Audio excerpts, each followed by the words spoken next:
Welcome back to the Foot Traffic Podcast. Now, this is like, I'm a little nervous even sharing this podcast. This is a little vulnerable for me, but I think it's super, super important that I share it. Now, you've seen me talk. I don't want to say brags. I don't think I brag, but I do share and I do explain like we've doubled our revenue and we've done this and right and seven figures and all the things.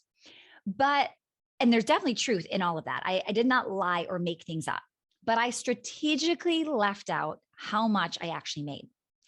And I'm going to share that with you today. And here's why I left it out before is I didn't share it because I didn't think the revenue was good enough. I was maybe even a little embarrassed because I was shooting for more. I wanted a higher number. I have friends that have crushed those numbers and I purposely left it out. Now, here's the deal. I am super driven. And I know that some people wish they were more driven, but I always, go back to like the grass isn't always greener on the other side. Some of you are going to completely relate to how I feel and what I'm going to share here, which is why I'm doing this podcast. I strive for big goals. And when I hit them, I barely stop to recognize and reward myself for anything that just happened because my brain is already on to the next bigger thing. Okay. It's hard to describe this, but it's really sad when I was trying to like describe it. It's this empty fulfillment, which means you're not fulfilled, right? Like if you're always wanting more and wishing for more and disappointed that you didn't do better, it really is sad, right? Like the constant need for that next thing. You'll never win. Like to know that's sad. And that is how my brain works. And I'm sharing this because I know some of you feel exactly the same thing. When I won the small business person of the year for the state of Wisconsin, that's a pretty big deal. Like the entire state of Wisconsin, not even just females, but men and women. Okay. But here's what's crazy. I'm not gonna say a little, I was disappointed that I didn't win like the entire thing. So I got to go to DC. And there was the Small Business Association that put this on, or administration. And every state was there, including some other like Puerto Rico and places like that, right? And I was a little sad that I didn't get top 3 out of everybody in the entire United States. Like that is crazy, right? It irritates me that I've never won, but I have been nominated for Milwaukee's 40 under 40. But here's the thing. If I were to get that or any one of these awards, nothing happens. It's just another plaque on my bookshelf that my clients don't even care about or know I have, right? I do nothing to reward myself, but yet I keep striving for like that next level of achievement. I'm looking for what? A good job from who? Like the crazy part is I'm the harshest critic. People do congratulate me on certain things. I'm the one that I'm not pleasing, right? So here are some things that helped me see this in a better light. So number one, it's January and I'm on the call with my CPA. It's our first call in January. So he's very excited for me. We just got our 2021 numbers in and I could feel myself trying to fake the excitement to match his level of excitement. Okay. Now what's crazy is when you really think about this, there is nobody that knows my numbers better than my CPA. And I'm talking like the real numbers. He knows it all. Right. And he even knows it better than me because I don't understand half of it. So I'm looking at him like, wow, he thinks this is good. Like, I don't think it's that good. Right. So that was number one of like, there's something wrong here. Then number two was the life coach school. I'm a certified life coach and they host this annual event for their certified coaches. And I am going to get to collect my 2 Comma Club award, which means that I've grossed over $1 million per year in my business.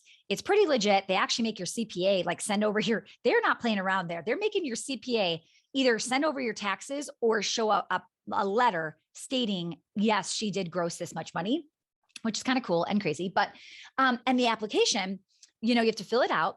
And it says, how much did you make? So I just put my number in, not thinking anything of it. And the next question says, can we publicly share this? And I actually wanted to say no, because I wanted it to stay private because again, I wasn't that impressed with the number. And I thought, what if people think that I'm way bigger? And now they see this number and they're like, oh, wow, that's all she's doing. Right. So then you had to check no, please don't share this. Or yes, I would like to be an example of what is possible, which like that just phrase, I'm like, okay, now I have to like, because it just shows you like, Stacey, you're being a jerk, right? Like get over yourself. And that I think really hit me because there was a time that I wasn't making anything. I was doing stuff for free for years before I was even charging.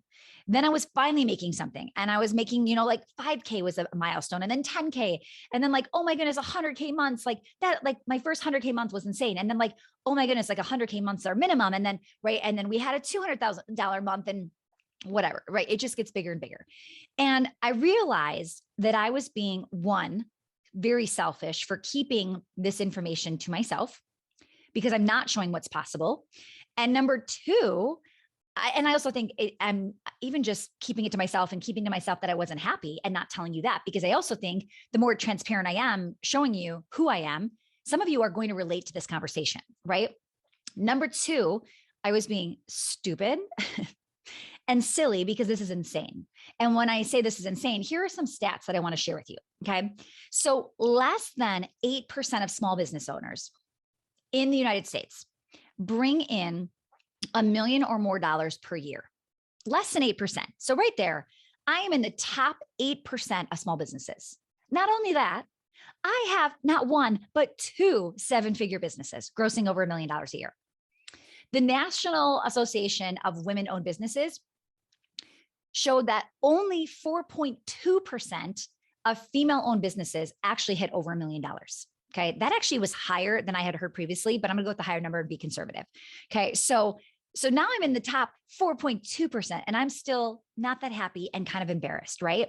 And again, I have done it 2 times with 2 different businesses simultaneously.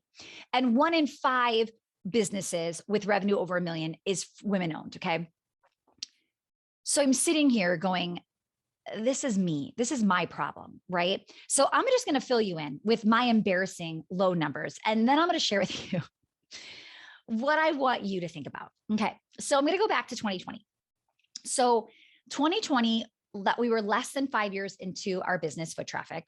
I had changed the brand a gazillion times. If you've been following me for a while, you've seen it, right? I was just like figuring out what I was doing and I was evolving and I was changing. I was scrapping products and all the things.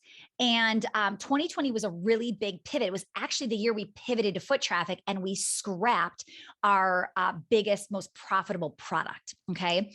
So in 2020, we grossed over 900,000. Now, of course, I was not thrilled with that. Why? Because it wasn't $1 million. Like 900,000. Come on, Stacey, like another 100,000. I could have said like, we're at $1 million, right? So that's that. That's 2020. So 2021, I decide I want to hit 1.5 million. Okay. I hit 1.9 and I was disappointed because I was just shy of 2 million. All right. So what's funny is I set a goal to go to 1.5 and I surpassed it by 400,000.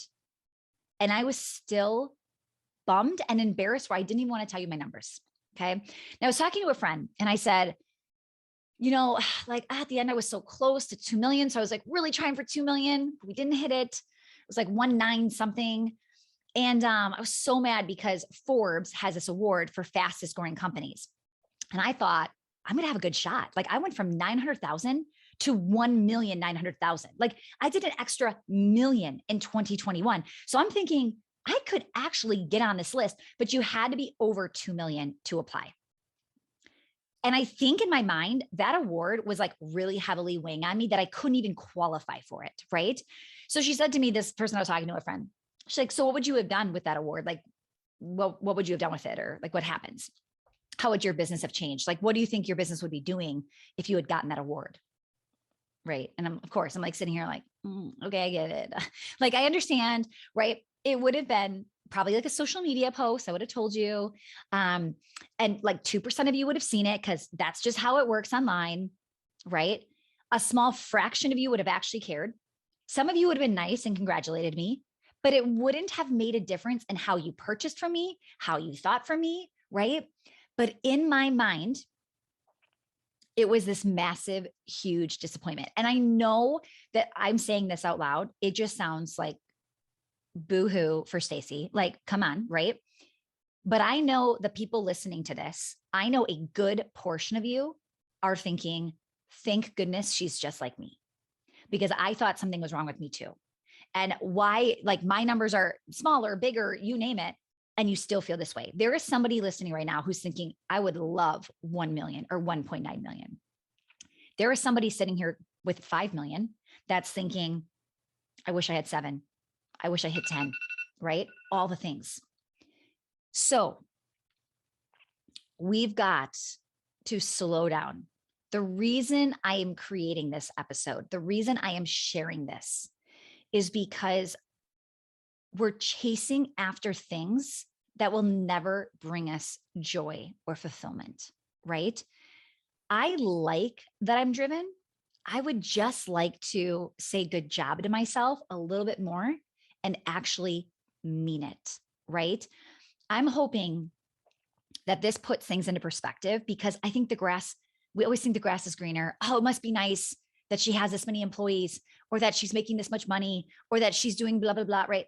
It doesn't matter, because when you're in this, like when your brain works this way, you're always shooting for that next thing. Now, I will tell you, I'm not just settling for this is how I am. I am actively trying to get better at enjoying what I'm creating and being proud of it. And that's why I did this episode. Like I wanted to like almost release that shame or that embarrassment and put it out there for you.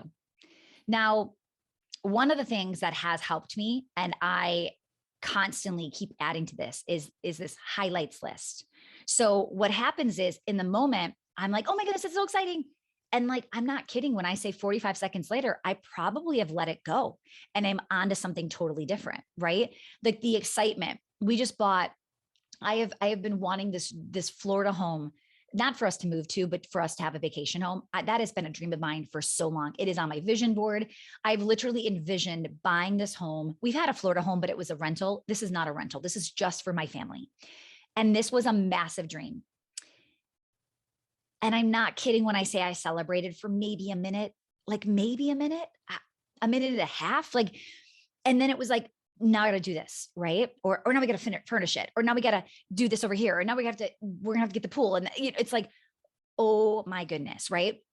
We've got to stop. We've got to slow down. We've got to acknowledge what it is we're doing and how we're doing it. So this highlights list that I have, what it is when I have that moment of like, oh my goodness, I can't believe I just got to interview this person, or got to do this, or be on this show, or buy this house, or anything big. Or like we just had our first, like, let's say our biggest day was like our biggest non-launch day, let's say like 50,000, like our first $50,000 non-launch day or something like that, right? I will write it down. But what I need to get better at doing is revisiting that, whether it's on a daily basis or a weekly basis. It just needs to be something that you bring back, right? Like you put in your rhythms and routines, because I truly believe if you're not grateful, like you're slowing down your success. So my lack or ability to be really grateful long-term, or to keep reminding myself, is hurting my success, right? So I need to slow down. I need to be enjoying. I need to be more content. And I don't maybe need to be, I want to be. It's exhausting working this hard, getting something and moving on. Okay. So that's it. That's all I got for you. I hope you enjoyed this. If you like this episode, I would love it if you would leave a review for the podcast, wherever you listen to podcasts. That would mean so much to me. I just hope with this episode that somebody listening got relief, and maybe a little bit of releasing their shame or their embarrassment of what they did. And like I said, whether you're 10 times my size or I'm 10 times your size, we all go through it. It's just part of how we're wired. And like the good stuff of like what makes us successful and driven and all of that stuff is the same stuff that does this to us too. So we're here. You're not alone. I am sure many, many of us are in the same boat. So I hope you enjoyed today's episode.